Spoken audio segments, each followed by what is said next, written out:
Hey guys, it's Danny. I hope you all had a great weekend, but today it is Monday. We need to start orchid videos once again, and today we are powered by coffee because it's so early.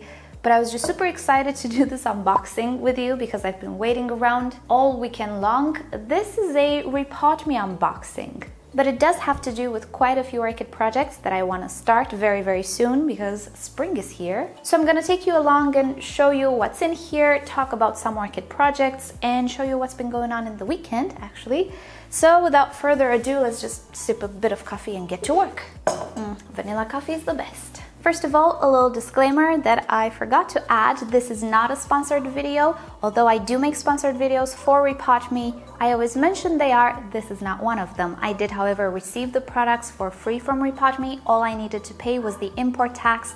This is something we need to pay whenever something comes outside of the European Union. The company didn't ask me to make this video. I just make it because I want to, and pretty much that's it. So I did take out all of the packaging material. It used to have a lot of these things, but I took them out, so everything looks in order.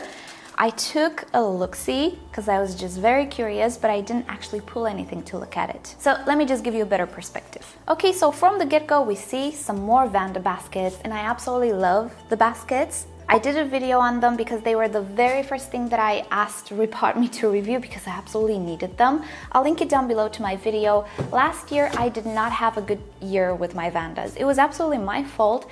It was my trial and error to grow them outside on my terrace, and it didn't go so well. For those of you who already know the history, you know what I mean. For those of you who don't, I'll link you to everything down below just so you're up to date.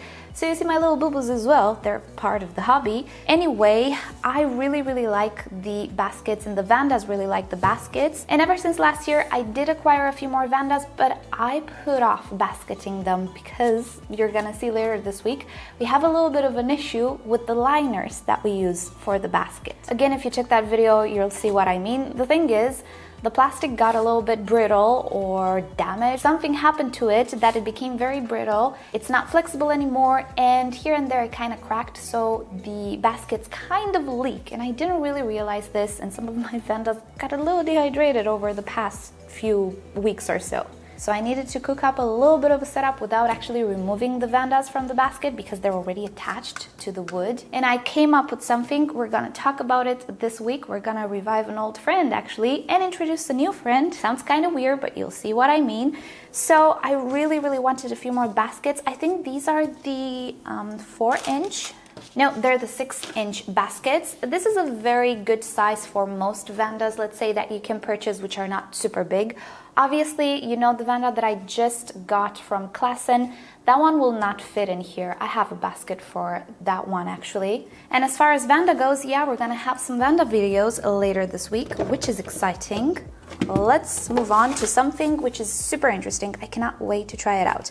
These are stakes. I was saying that the bamboo stakes that I used with the Phalaenopsis I can now reuse again because I cannot actually properly disinfect them. These, on the other hand, these are metal stakes and they can actually be reused. Also, they have a little plastic or rubber stopper here, which is great because it actually protects roots. So I'm really happy to have this and try them out. Maybe at the end of the video, I will try one of them out.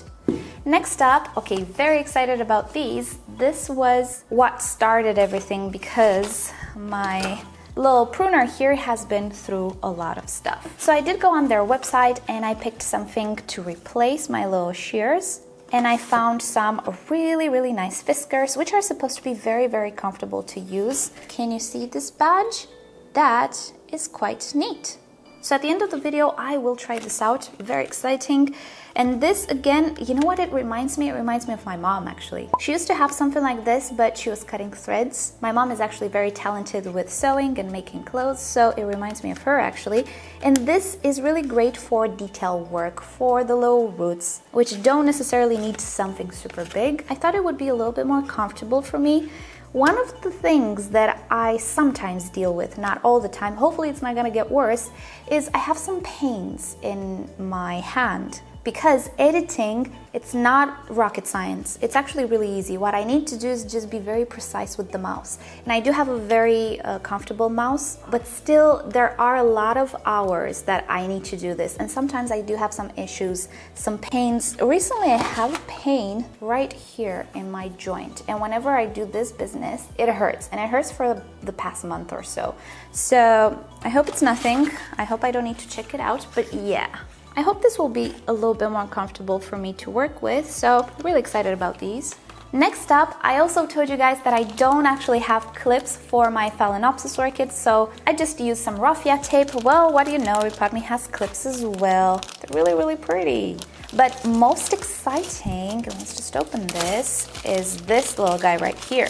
And you might wonder, what could I actually do with something like this? Well, do you remember last year I told you that I want to recreate the project that I did a few years ago with promoting new growth on Cattleya orchids, but now make it better because I have experience, and also test out some things? Well, I need a very tiny but very sharp little knife, scalpel, whatever, that will enable me to not actually cut the entire rhizome, but just a little bit of it. So this is awesome for that. And I got 2 of them, and I see in the back they have a little ruler here, which is in centimeters, which is so great. So this project will start very, very soon off camera because we already talked about this. I already have a video about this elaborating more on the process. So I'll start it off camera. When I have results, I'll make a big video out of it.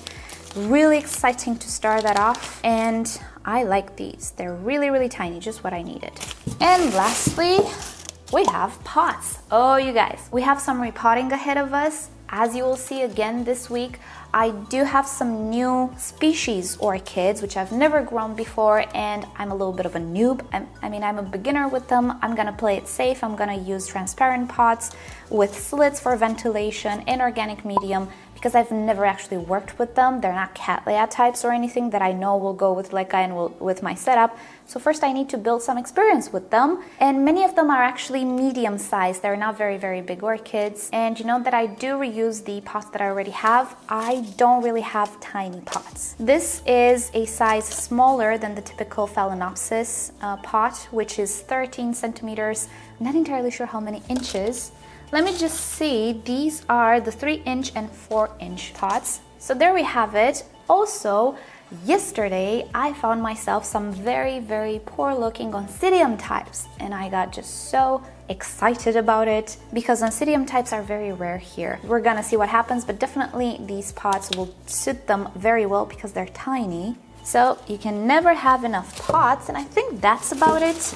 Oh, we have some more clips, tags, and magnets, which I always keep these because the tags are actually really nice, and I think that's about it. And of course the little rePotme flyer I saw here, same day shipping, we deliver the goods. Yeah, I do not live in the United States, but if you do, that's kind of neat. I have to deal with weeks of transport. That's my orchid life right here, but it's okay. I'm not complaining, it could have been worse. Okay, you guys, I just actually realized this. These are actually Fiskars. Fiskars is a brand. I always thought Fiskars was a type of pruners or something like that, but like the actual type of product itself. Do you guys have this? Do you name certain objects by their brand name because they're kind of unique? In my country, sports shoes are all Adidas, and in this country, vacuums are all Hoovers. So it's one of those things. I always thought Fiskars were a type of pruners, but no, they're a brand, and apparently the world's #1 scissors brand. That's why I thought that, probably. Anyway, back to the Fiskars. I love this thing.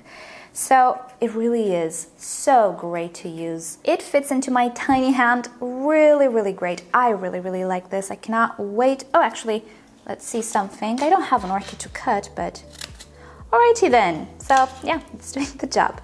Has a stopper here and a little pointy thingy to put it on the end so you don't poke anybody, and so lightweight. I'm in love with this. This I really like. And this one, I didn't know how to use it first, but now I do. This is quite great as well. I thought this would be more comfortable than that, but I actually prefer that a little better.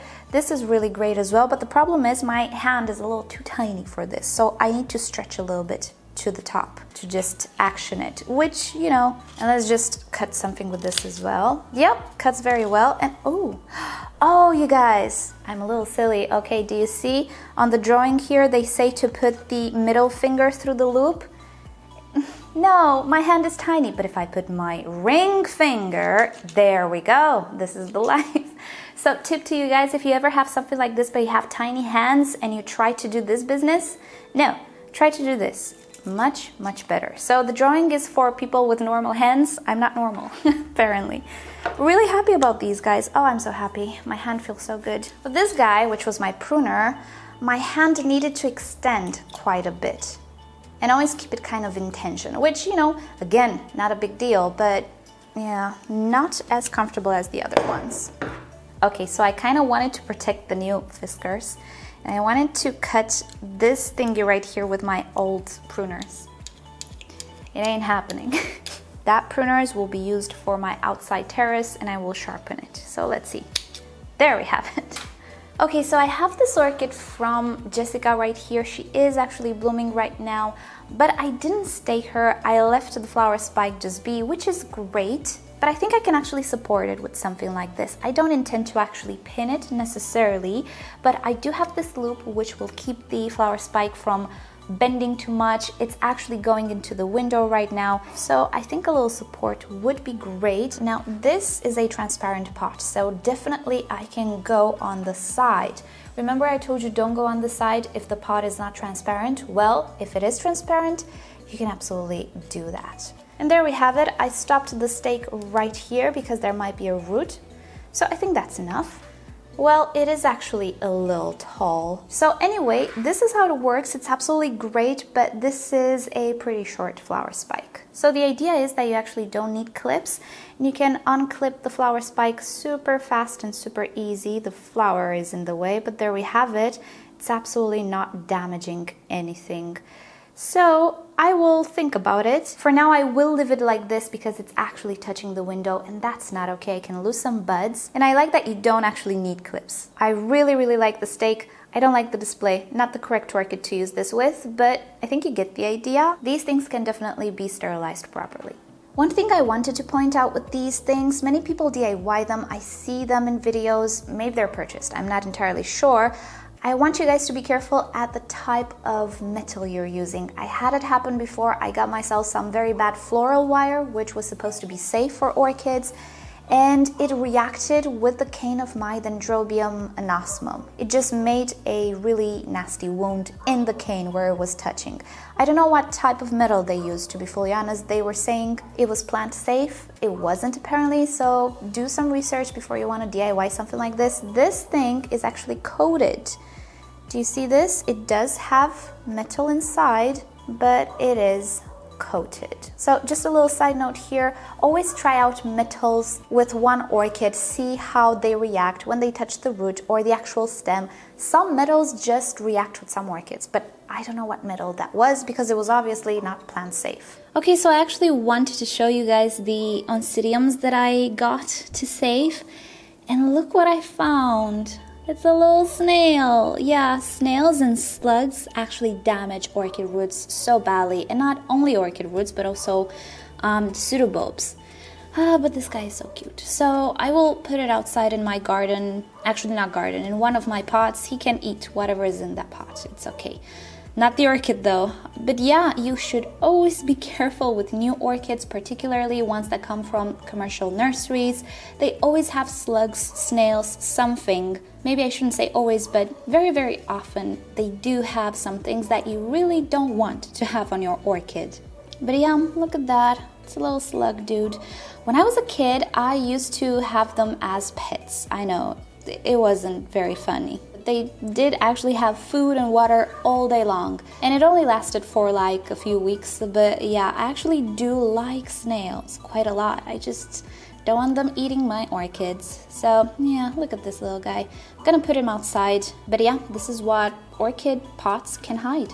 Alrighty guys, so I think it is time to end it here because there's a lot of noise already. It's 7:30, so yeah, people wake up early here, so I'll say farewell to everybody. I shall see you tomorrow. Thank you so much for watching. Hope you've enjoyed it. You know the drill. Like or dislike this video below. Subscribe to my channel for regular orchid videos, tutorials, Q&As, and other fun orchid subjects. And if you like YouTube to notify you whenever I upload a new video, just turn on notifications for my channel. And if you're curious about my other setups and stuff that I use in the growth space, just expand the description. I have everything listed there. And with that said, I'll see you guys next time. Bye.